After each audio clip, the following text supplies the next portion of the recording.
But I was just like asking like how someone or like as a man would feel like if your wife is inevitably making a lot more money than you are. You Like, want to would you tackle that feel one? uncomfortable? I don't mind. You can make as much money Yeah, as you want. Yeah, because I for me, feel it like doesn't that change would much. like make like if you're making a lot of money and your wife is making a lot of money too, then like Here's the problem. that Okay? works out. It's like a Here's the real reason why most folks. Listen, why uh-huh. I probably wouldn't like it. Yeah. If you gotta work that much and make that much mean, money, that means you're not gonna be there to raise the kids, right? And at the end of the day, me, I really enjoy working. I'm really focused on what I do. I understand she makes more, and I respect that. Do your thing, but you know, if you want a wife who's going to be at home with the kids, one of the parents has to spend a lot of time there. Someone's going to have to be on the back burner when it comes to her. I'd prefer to be my wife. So that's the only reason why I wouldn't like it. If you can work 2 hours and make $1 billion, go do your thing. I got no problem with that. But for me personally, I would like somebody to be at home with the kids when I'm not able to be there. Yeah. What did you think about that whole concept? What if your wife makes a lot of money, more than you, and she wants to support everything? Like, would you be okay with that? And some people are like, no. Other folks that's like, that's where I was heading. Yeah. That's where I was heading. Right. I still gotta pull my card out of the game, right? Because I was working customer service. She was working for this place for a long time, and she advanced and she was making a lot. Sometimes three times sometimes 4 times what I was making. You know what I'm saying? But then, so if she's making 4 times what I'm making, and my schedule is more malleable, then something's got to give. Right. I'm gonna be there. I gotta do some. I gotta pull my card out of the game. You know what I mean? I'm not gonna be like all bitter and stuff and be like, oh, you know what? I ain't going, like, I can't believe she's, no, do you, shine on, do your thing, do make my money.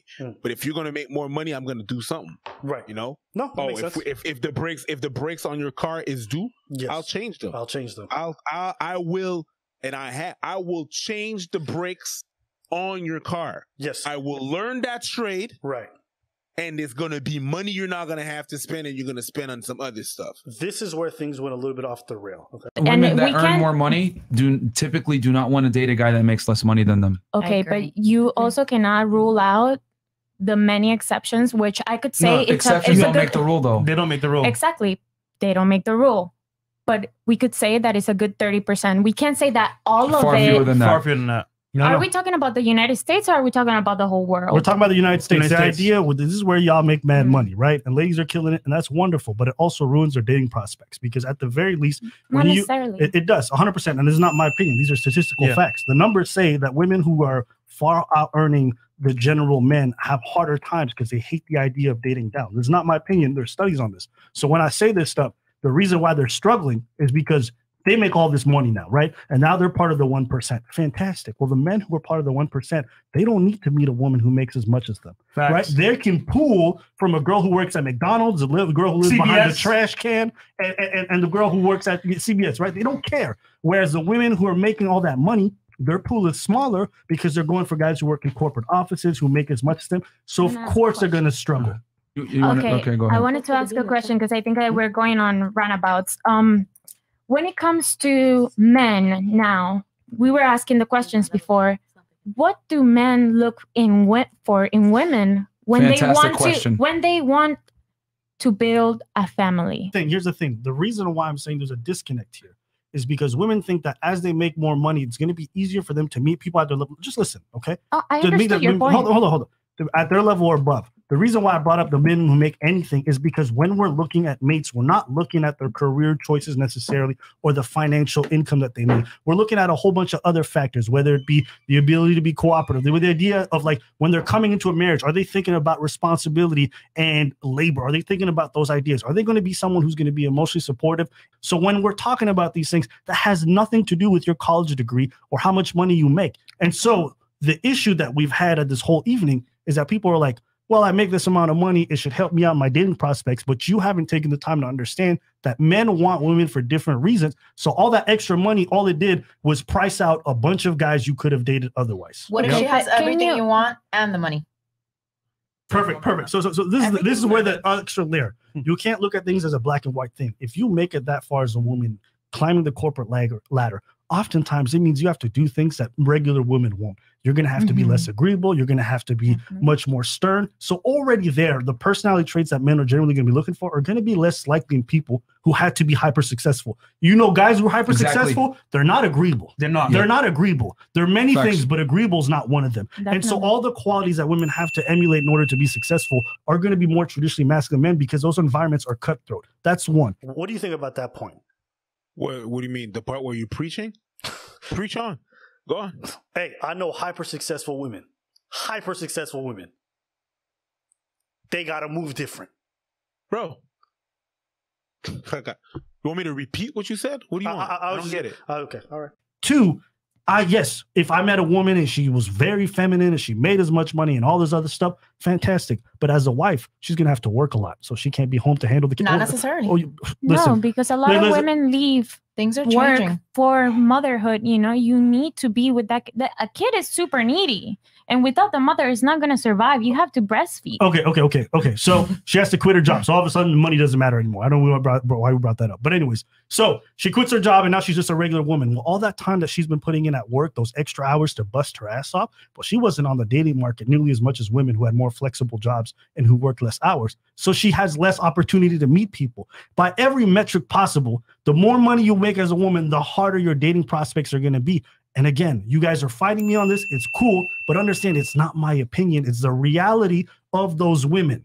What if she has a course that's making her $200,000 and that course is evergreen, running on its own, and works 4 hours what if she's got a genie's lap and she rubs it 3 times? Like, listen, we can talk about I'm not even going to front you. I love Dungeons and Dragons. I love fantasy. So we can talk fantasy if you want. It's not changing. Understand, if my pool of women is anybody who makes anything, okay? So that's 100 women. They make any, I don't care. I don't care how much money they make, okay? There's going to be 2 of them who make 100,000. I'll beat any of these women, okay? Now you line up 100 men on the other side, okay? There's only 2 of them that make $100,000. You understand? But women will only date 2 of those guys. I, as a man, have 100 women to pick from. Those 2 women only have 2 men to pick from. And those 2 guys are looking at all the other women, and all those women are looking at them because they make the most. Do you not understand how mathematically it's not in your favor? Do you understand that? I feel like we deviated from the question. And I just had to check out after that, because this is what I mean when we're not having a conversation. And I'm open. If you think I'm wrong, you can bring it up. But, you know, for ladies who are hyper successful, it is harder out there. They talk about it all the time. You know, so it just confused me sitting across from these ladies, because you put numbers in front of their face, you put logic, you walk them through the steps, you take them to the door, and you like, open it. And these girls will jump in. They'll jump in the bushes and hide. And I'm just like, but you already know that when someone has already a point. Yeah. Very few people, if you bring facts, very few people are mature enough that whenever they have something that they think, a point that they think, that you bring facts, logic, numbers, it's not very likely that they're going to change their way of thinking.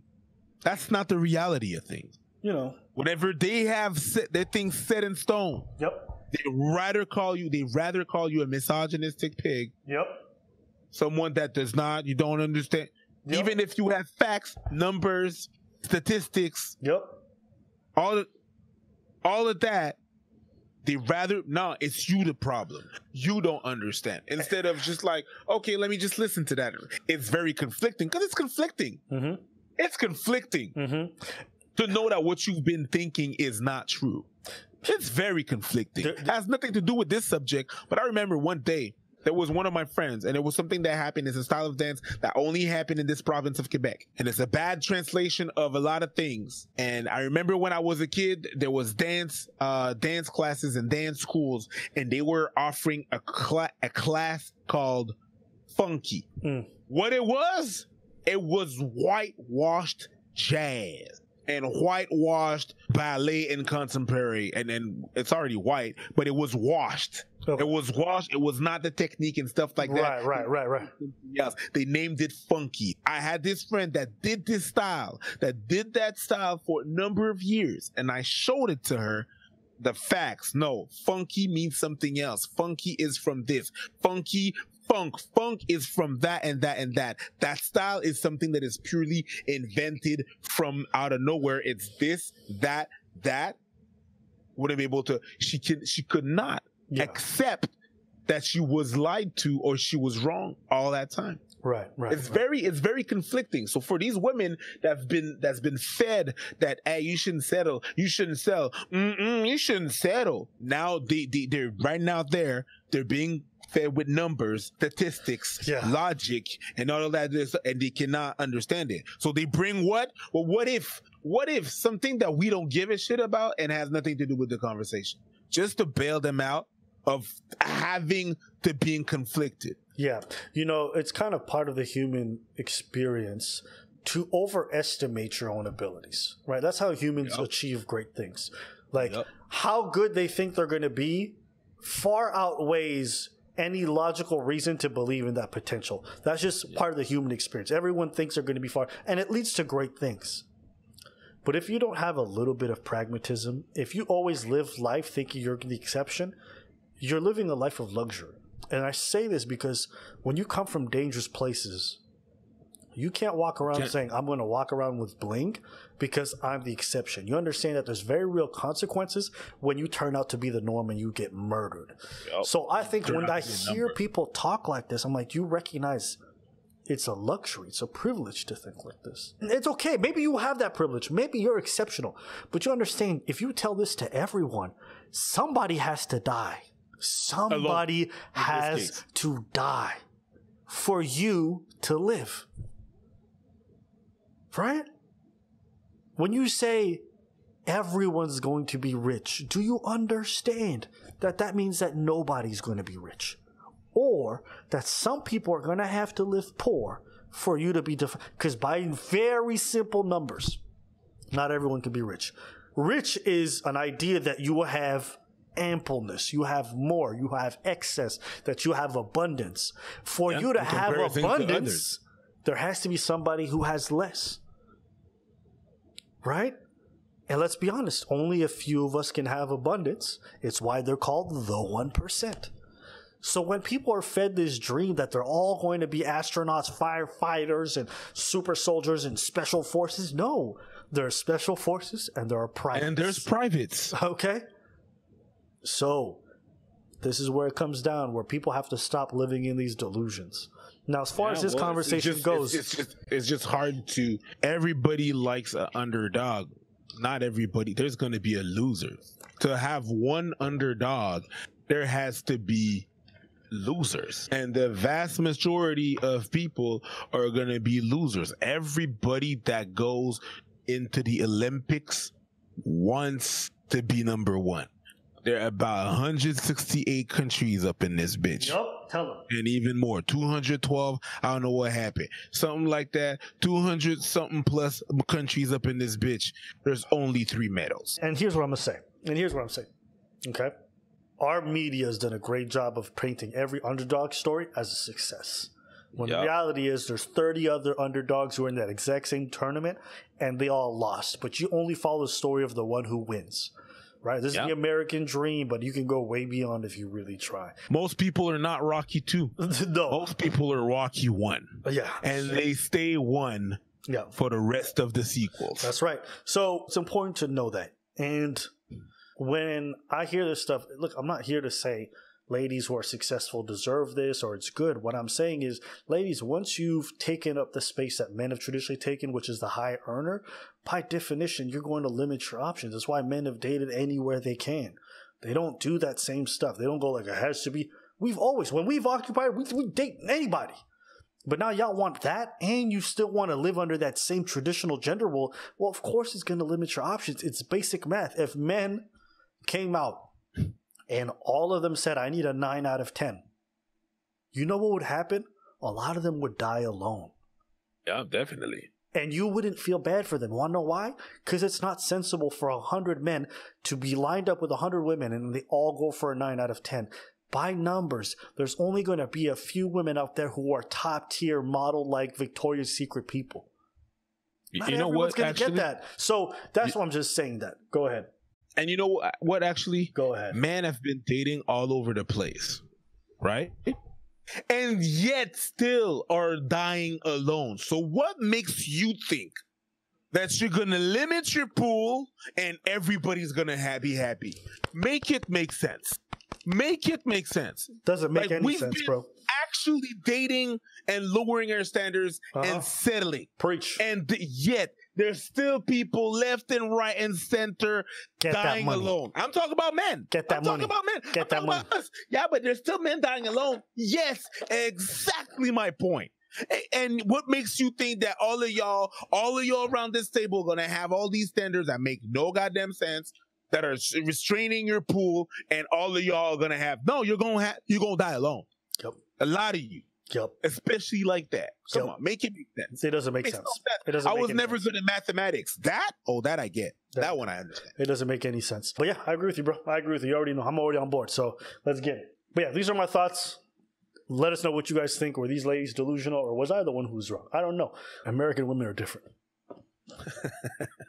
Y'all different. I don't know what y'all smoking, but y'all different. And y'all need to learn your maths. Y'all need to learn your basic maths. Okay. And when we talk about America, we talk about Canada too, because we're part of the American continent. Yeah, but it's not us, man.